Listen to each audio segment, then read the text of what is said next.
So could we talk about the destruction of the temple in 70 AD? How much should that happening in the future feature in our minds when we're reading the Gospels, do you think? Yeah, it's interesting, again, what I talked about earlier about Daniel 7 not being very prominent in my own thinking for many years. I think it was only with reading Tom Wright a lot that you realize how significant that is. Now, it's difficult to know how much of the New Testament was written before and after that event. There is, in fact, a book by a liberal scholar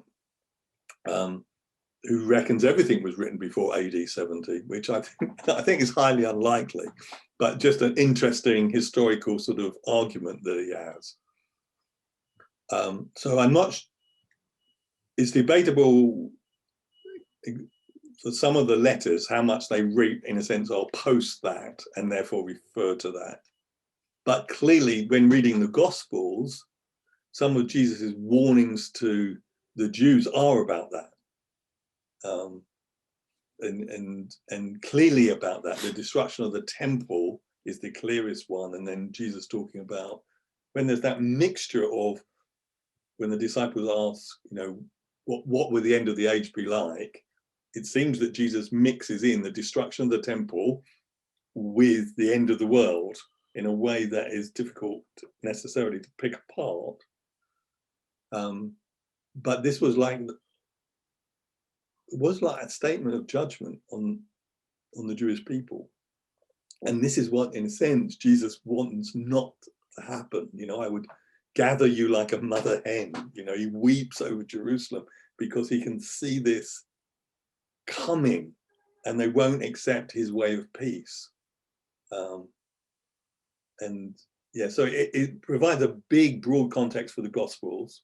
And I think it has to be borne in mind when you read the letters, but you have to be careful with how that fits in, because it's partly a dating issue.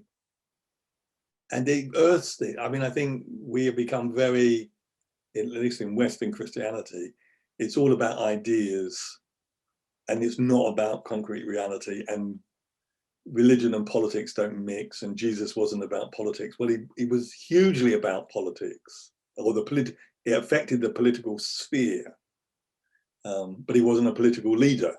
But we tended to take all that dimension out of the gospel reading. So in that sense, we become a bit Gnostic, you know, in terms of it's just me and Jesus and me and going to heaven, and this world it doesn't really affect this world, and it wasn't birthed in this world, where it was, and it had huge implications.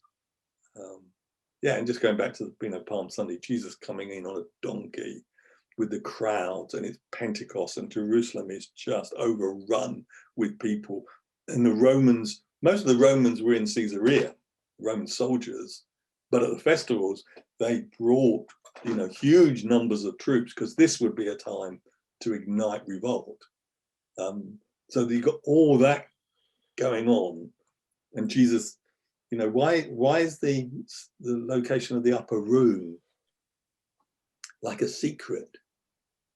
You know what? Well, because he doesn't want to be caught. You know, he realizes this is a tense moment. The Jewish leaders think it's tense. The Romans, the Herod, they're all on the, you know, worried or concerned about what's going to happen.